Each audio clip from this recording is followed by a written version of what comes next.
자승자박, 이것이 오늘 설교의 제목입니다.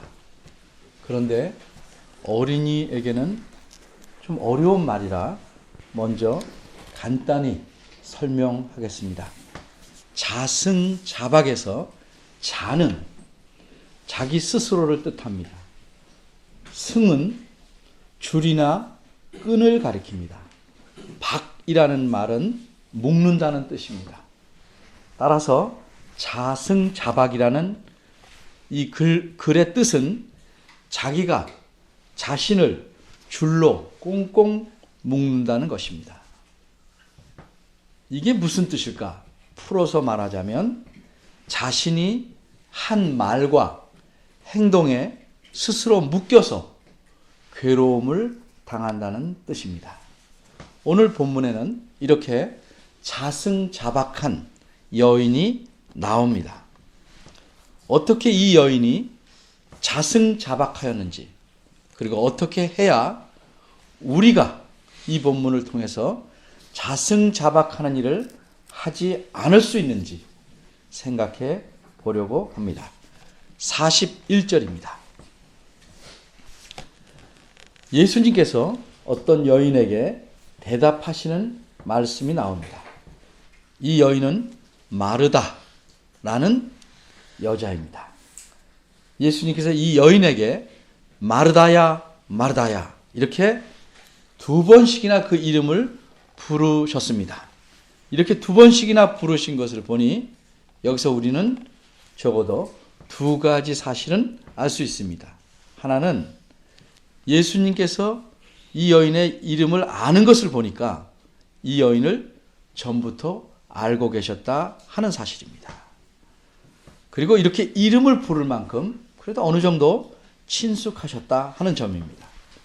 또 하나는 예수님께서 이름을 거듭 부르시는 것을 보니까 뭔가 상당히 진지하게 또는 설득력 있게 혹은 이렇게 보듬으면서 대답의 말씀을 하시려고 하신다는 점입니다. 어떤 질문에 대해서 예수님께서 이렇게 대답을 하시게 되었을까요? 우선 본문을 잘 이해하기 위해서 이 문단을 살펴보겠습니다. 38절부터 42절까지 이 5절이 사실은 한 문단입니다. 이 문단에는 두 가지 내용이 들어 있습니다. 38절에서 40절은 이 마르다의 행한 일과 질문이고 41절과 42절은 예수님의 대답입니다. 다시 41절을 보겠습니다. 마리아는 염려와 근심을 갖고 있었습니다. 많은 일들을 버려놓았기 때문입니다. 이 일들 때문에 마리아는 자신을 스스로 묶은 셈이 되었습니다. 그래서 그 많은 일들로 인하여 마음에 괴로움을 겪고 있습니다. 도대체 어떤 일이 일어난 것일까? 조금 더 앞으로 가보겠습니다. 38절입니다. 마르다는 손님을 초대했습니다. 너무도 귀하고 존경하는 손님입니다. 이 손님을 초대한 마르다는 마음이 들떠 있습니다. 마르다는 이 손님을 잘 대접하고 싶었습니다.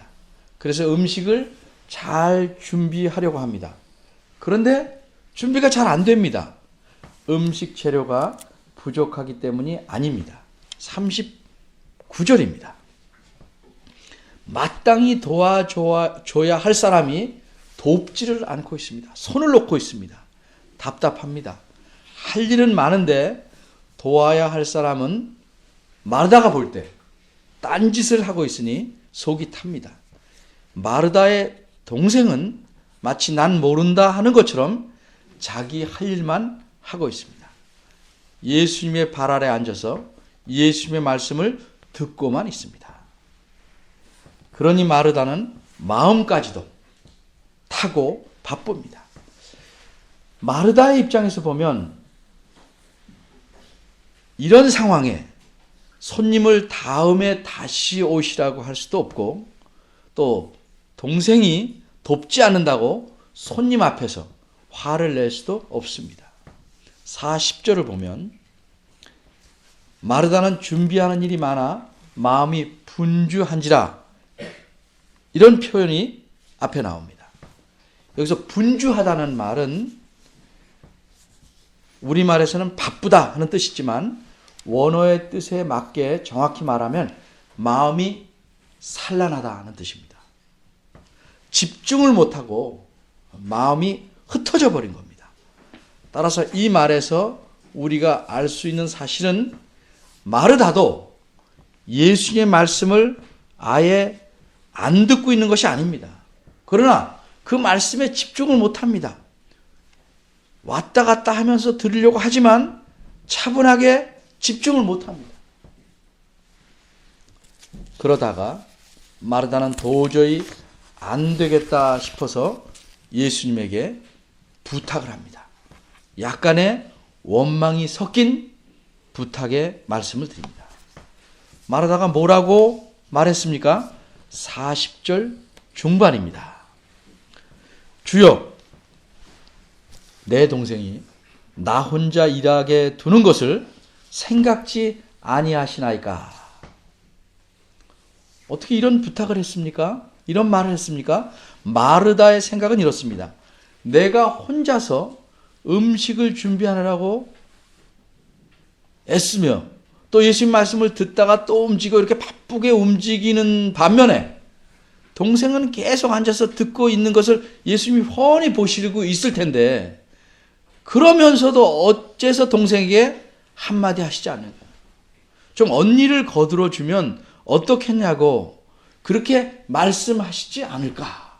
그 점이 다소 좀 의아하고 약간은 원망스럽니다. 그래야 마땅할 것이라고 마리아는 생각했습니다. 그래서 마리아는 아예 단도직입적으로 예수님께 이렇게 말씀합니다. 예수님, 내 동생에게 명해서 나를 도와주라고 하십시오. 상식적으로 생각할 때 마르다는 여러 차례 동생에게 도와달라고 눈치나 신호를 보냈을 것입니다. 그러나 동생은 예수의 말씀에 집중하느라고 못 보았거나 아니면 무시했을 것입니다. 그러기에 아무래도 안 되겠다 생각한 마르다는 예수님에게 직접 좀 동생에게 말씀하셔서 언니를 도와주라, 이렇게 좀 하시면 좋겠다 부탁을 한 것입니다.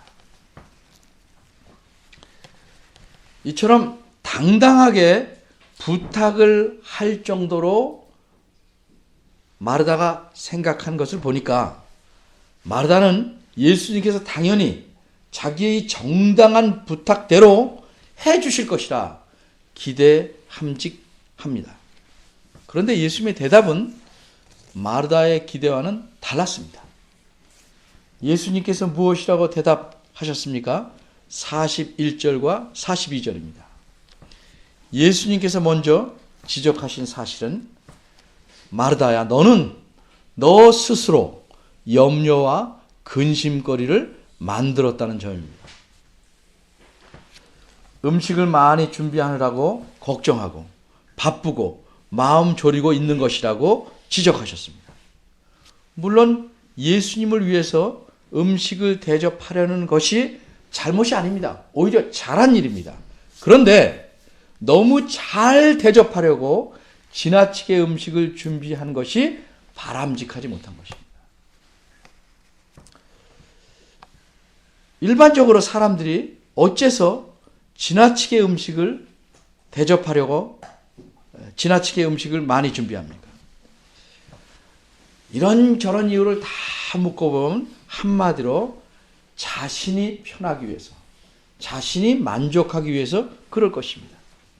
내가 이만큼 저분을 대접했다고 스스로 만족해하거나, 대접하려면 적어도 나는 내 수준에서는 이 정도 해야 한다고 하는 자신이 정한 대접의 기준에 맞추기 때문일 것입니다. 그러니까 좀 냉혹하게 말하자면 대접받는 사람의 입장에서 생각하기보다는 내가 대접하는 대로 대접받는 분은 잘 드시기만 하면 된다는 식입니다. 그래서 그분이 잡수는 양이 적든 많든 적게 드시면 섭섭해합니다. 배탈이 나도 많이 드시면 좋아합니다. 이런 지나친 대접은 자기 중심적인 대접입니다. 자기 중심적인 음식 준비인 것입니다. 이에 대해서 예수님은 자신의 입장을 어떻게 말씀하셨습니까? 42절 상반절입니다. 그러나 몇 가지만 하든지 혹 한두 가지만이라도 족하니라. 무슨 뜻입니까? 이 말씀은 그렇게 스스로 염려하고 근심할 정도로 많이 준비할 필요가 없다는 뜻입니다. 몇 가지, 서너 가지 음식만 준비해도 충분하고 설령 한 가지 음식만 내놓는다 할지라도 나는 족하게 여긴다는 뜻입니다. 그런데 원문을 보면 요 말씀 몇 가지만 하든지 혹 한 가지만이라도 족하니라는 뜻이 조금 다릅니다. 물론 이것도 어떤 사본에 근거해서 이런 표현을 했습니다. 그러나 점점 사본을 잘 연구하는 성경학자들에 의해서 드러난 바에 의하면 원래 여기에 알맞는 원어는 짧습니다. 그 원문의 뜻에 따르면 요 부분의 해석은 이렇습니다. 그러나 하나가 필요하다. 이런 뜻입니다. 많이 짧아졌죠? 그러나 하나가 필요하다. 여기서 필요한 하나는 무엇이며 누구에게 필요한 것일까? 이것은 마르다에게 필요한 것입니다. 마르다에게 하나가 필요하다고 말씀하는 것입니다. 따라서 이것은 음식이 아니라 마르다에게 필요한 것이니까 다른 것입니다. 이것은 마르다에게는 없는 것입니다. 그러나 필요한 것입니다. 그것이 무엇일까? 예수님의 그 다음 말씀에서 나타납니다. 42절 후반절입니다. 이 후반절은 그러니까 즉 마리아는 그 앞에 우리말에서는 생략되었지만 원어에서는 왜냐하면으로 시작합니다. 왜냐하면 마리아는 이 좋은 편을 택하였기 때문이다. 따라서 여기서 하나가 필요하다. 마르다에게 필요한 하나가 무엇인지를 우리가 알 수 있습니다. 그것은 동생 마리아처럼 좋은 편을 택하는 것입니다. 음식을 준비하는 것도 나쁘진 않지만 좋은 일이지만 너무 많이 준비하는 것보다는 꼭 필요한 하나는 동생처럼 택하는 것이었습니다. 바꿔 말하자면 예수님의 말씀을 집중해서 듣는 것입니다. 다른 일에 마음을 뺏기거나 산란해지지 않고 집중해서 예수님의 말씀을 듣는 것입니다. 42절 마지막 말씀은 빼앗기지 아니하리라 하신 말씀입니다. 무슨 뜻입니까? 풀어 말하자면 예수님께서 마르다의 부탁, 즉 40절 끝에 있는 그 부탁을 들어주지 않겠다라고 대답하신 것입니다. 마르다는 내 동생을 명하여 나를 도와주라 하소서 이렇게 부탁했습니다. 그런데 예수님은 내 동생은 좋은 편을 택하였고 그래서 내가 내 부탁대로 하지 않을 것이니까 그 좋은 것을 빼앗기지 않을 것이다 라고 말씀하신 것입니다. 다시 한번 말씀드리지만 여기서 우리가 오해하지 말아야 할 사실은 예수님께서 음식을 준비하는 일이 잘못되었다고 말씀하는 것이 아닙니다.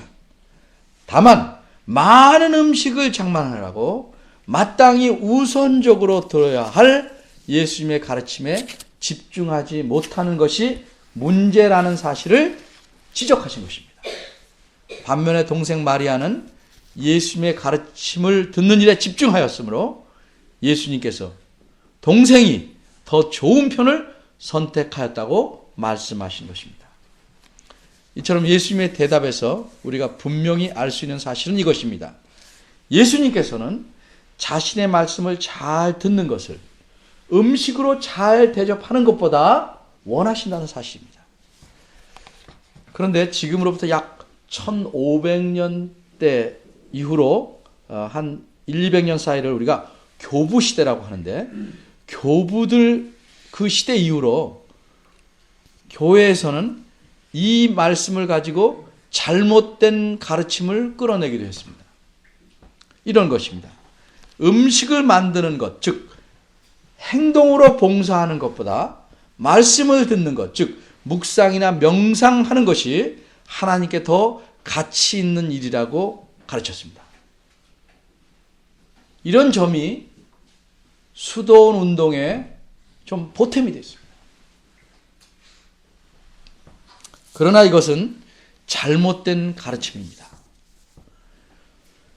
예수님께서 이 본문에서 말씀하신 것은 음식을 만드는 봉사가 나쁘다는 것이 아닙니다.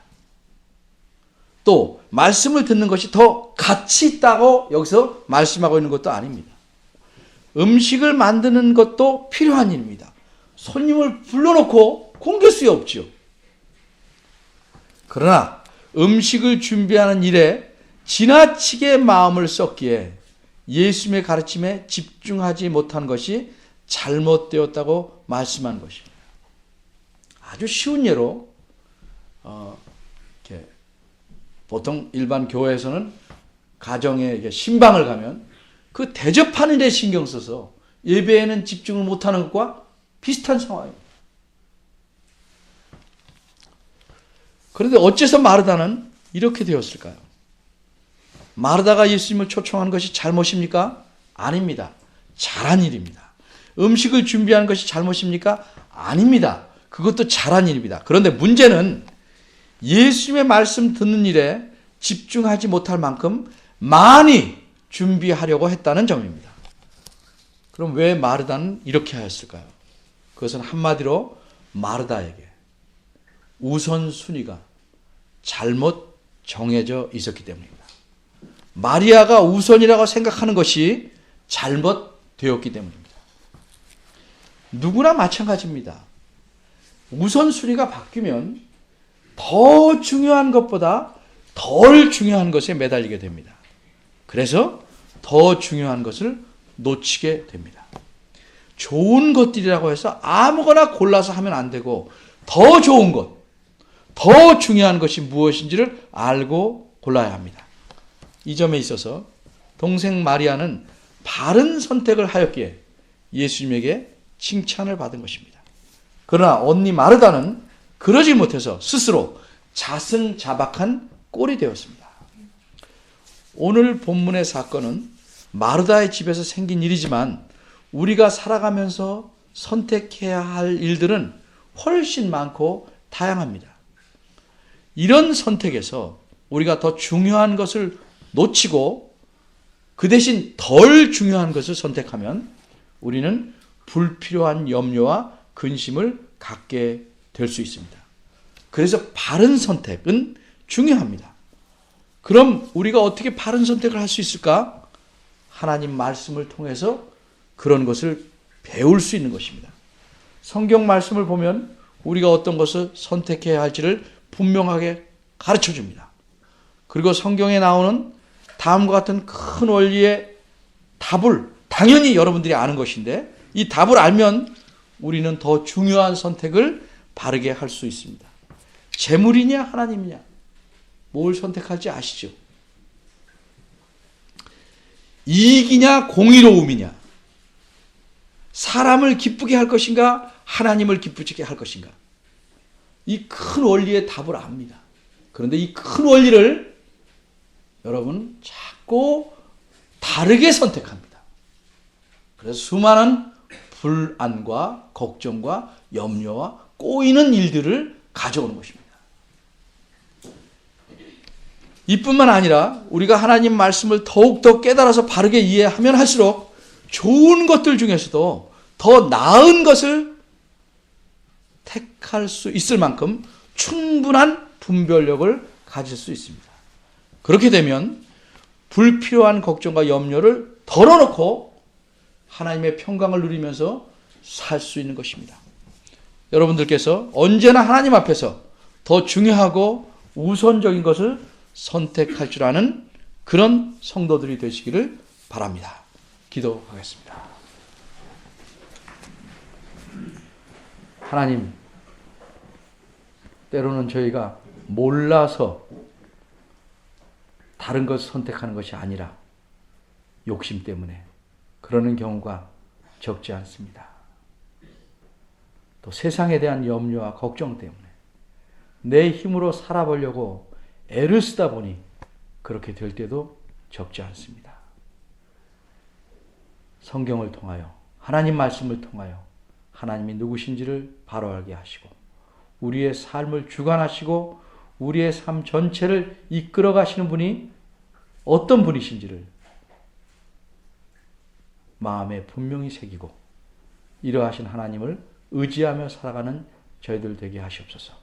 그래서 힘들고 어려운 상황 속에서도 세상이 알지 못하는 하나님의 평강을 누리며 살아가는 저희들 되게 하시옵소서. 비록 돈은 적고 고단한 삶을 살더라도